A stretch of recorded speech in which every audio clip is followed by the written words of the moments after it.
The North Liberty Fire Department was lucky enough to be awarded a federal safety grant. It's a federal program that allows for funds to staff fire stations. So we had the support of council, had the support of city administration. Internally, Assistant Chief Bill Smoke authored the grant for us. And we received word this past month that we were going to receive just over $1 million over the course of 3 years for 3 full-time firefighters.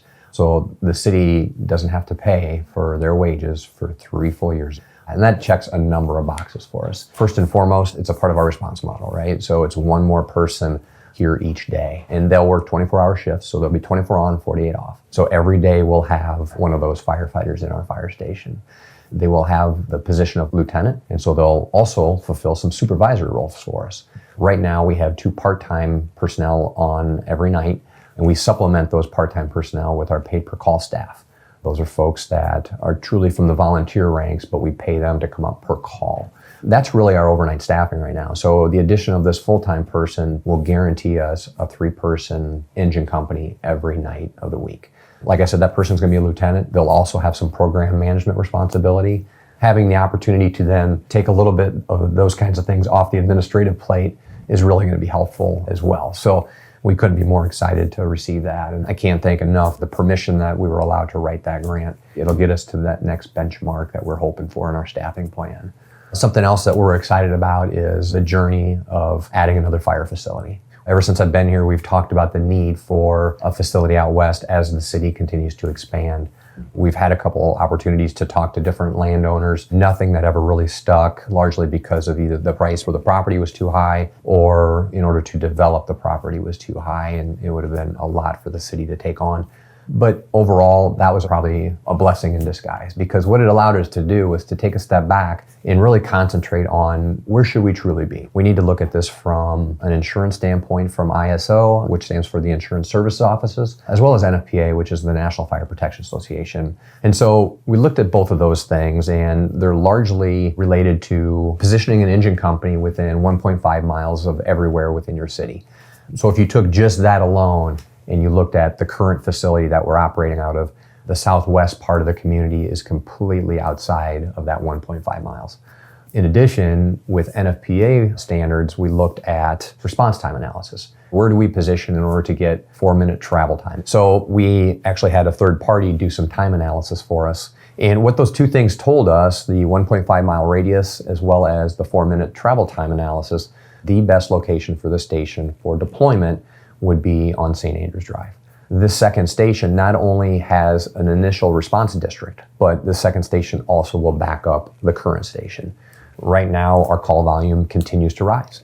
Last year, 28% of the time, we had more than 1 call at the same time. It's really a balancing act to put a response apparatus somewhere in the community that can protect its own response zone, but also then protect the current fire station number 1. When I spoke about the 1.5 mile radius, it brings in the new University Hospital, Forever Green Retirement Home, brings in everything off Lower Kansas that's all very ripe for development. We know that the city of North Liberty is looking to expand and grow to the southwest. And we see those risk management zones in the west and the southwest as starting to increase in numbers. So we know we need to be out there. The other real, I think, interesting benefit of St. Andrews is it allows us to be close to our flagship park. Centennial Park is the home of Blues and Barbecue. It's in the future going to be home to more festivals. We always try to have a presence out at that in order to provide first aid and emergency services. Having a fire station right across the street makes a lot of sense in that we can stand up a command post for those events. Also, I'm a big fan of interacting with the community. I think it's so important for us on a nice day to have our bay doors open, allow people in the community to see their fire trucks. I really like the idea of the ability to have our community come into the fire station, spend some time, be in our community room, have a birthday party, and then go across the street to the park and enjoy your day. So I'm really excited about that. It's certainly not the priority. Again, it's all about response. It's all about deployment. As we look at property over there, nothing will happen overnight. We're looking at FY26, FY27 to build that facility. Hopefully by that time, We will have different staffing levels shored up here where we can expand and have that station be our duty crew station. I think that's a good segue into talking about our new duty crew program. What we found through our strategic planning process 3 years ago was that the community really called for a quick response, and they want firefighters that can take care of the problem. Part of response time is turnout time, the time from the dispatch to when our trucks roll. We know that the best way to shorten that distance is to have firefighters in the fire station. Firefighters responding from across town, from their homes to the fire station, takes a while to muster a crew that way. So what we did was we took all of the folks that weren't our part-time employees or full-time employees, the folks on the paid per call side, and we grouped them into 6 different duty crews. We average about 5 people per duty crew, and what we've decided to do is every 6th day, that duty crew would be on duty, and it would just constantly rotate. So there would be some equity into weekends, there would be equity in who's covering holidays. Kind of dipped our toes into it in August. September was much more accountable, and now that we're in October, it's game on. Not only are we seeing less coverage gaps within the fire department, but we're also seeing our turnout times decrease on the pay per call side.